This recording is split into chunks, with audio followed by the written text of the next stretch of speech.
What's going on YouTube? JT's Reborn here, and welcome back to another edition of my DC comic book reviews. And in this video, I'm going to be talking about Batman Detective Comics, issue number 1073. This one is written by Ram V and art by Ivan Rice. And then there's another artist who worked on it, and that is Goran Sudzuka. I apologize if I get that name wrong. But yeah, so this is continuing adventures of this Arkham family storyline that's been going on. The Orghams are trying to use a mind control device to will people of Gotham under their control and kind of fundamentally change the city, if you will. And Batman's out there to stop them. They have these Azmer Orgham or whatever. They have these things that turn people into werewolves, if you will. All sorts of various shenanigans going on. Various members of the Bat family are there trying to stop this thing. You have Dick, you have Barbara, you have Cass. Jim Gordon is also aiding the whole situation, and Batman's fighting all these various Orgham family members of their, I don't know what you call them, but yeah, so all that's going on here. The backup storyline also deals more with Prince Arzen's origins, if you will. You're either kind of on board for it or you're not. One real strong suit, I will say, the artwork does look quite good. There's a lot of great visual styles that kind of mash well with some of the horror aspects of this comic book. And there's also stuff kind of going on in the background too, like the thing with Two-Face and like how like Harvey Dent and Two-Face are like one's trying to take over the other, if you will, and you know, one of them's kind of biding their times, trying to keep Harvey protected from this whole situation, but also trying to take control again. Batman fights Prince Arzen, who like somehow is able to turn into the Hulk, if you will. And like, look at the size of this dude. Like, look at his body versus like Batman's. Like, just the size difference. This dude is clearly like the Hulk jacked up on whatever mystical steroids you can think of. And they do have a pretty good fight for the most part. At one point, Batman gets sprayed with the gas, if you will, that turns people into monsters, and he's also kind of battling it internally if he's going to turn into this thing or if he's going to give in to Barbados, who's kind of been in the background of the storyline for a while now.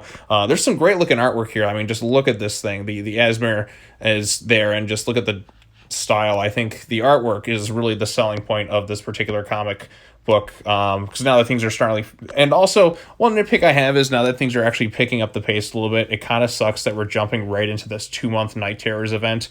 Like, why does Night Terrors need to be 40 something issues or whatever? It's just it's a bit much, and now we don't have to, like, now we're gonna have to wait a few months to kind of pick back up again on the storyline in September. So yeah, everything takes a bit of a hiatus and while we go on Night Terrors. And then, of course, the backup, like I said, it's more into the origins of Prince Arzen and this whole thing about this tree and like kind of what molded him into who he is today. It's an okay backup. You're either on board with this Arzen storyline or the Orghams and their backstory, or you're kind of not. I don't really find them all that interesting.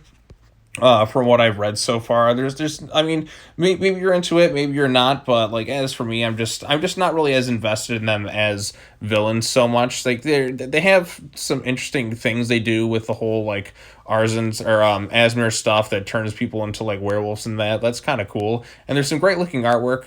There's like the storyline definitely takes a really long time to get going, though. I mean, I don't know how many months we've been going on with this thing, but like in terms of pacing, it's a very slow pace, and they're just trying to do things other villains have done before, mind control Gotham to their will, and just do their shtick, if you will. It's just sort of okay to me. It's nothing all that special. I'm not that engaged fully in everything that's happening. I like the stuff, like the horror elements to the comic book, and I really like the art style that's in this particular issue. I think it looks really strong and suits some of those visuals quite well. This is more, like I said, operatic. With the kind of tone and style they're going for with this whole thing.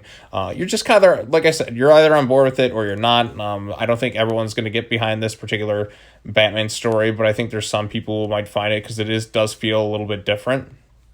And sometimes different is good. This is very, like I said, it's tonally and style-wise, it's very far removed from what Chip Zdarsky is doing in his Batman run. So, like I said, you're either on board with it or you're not. Personally, me, I think it's just, I've kind of lost interest in the overall storyline. I'm just kind of waiting to see where it ends, but it's nothing truly awful or anything that just infuriates me issue to issue. It's just something that I'm just kind of like, oh, well, this one happened again, so there we go. At least the artwork is great, so I'll give the artwork, I'll give it a plus for the artwork, and then the backup is just sort of okay, because I'm personally not that invested in the Orgham family as characters. There's nothing that's really been there to captivate me the way I was kind of hoping for. Like some other newer comic book characters kind of come in, but I don't know. This isn't really like my ideal type of Batman story with this whole thing with the Orgham family. It's a little bit different and it has a unique flavor to it, but it's not a flavor that I'm particularly love, but it's not something I hate either. So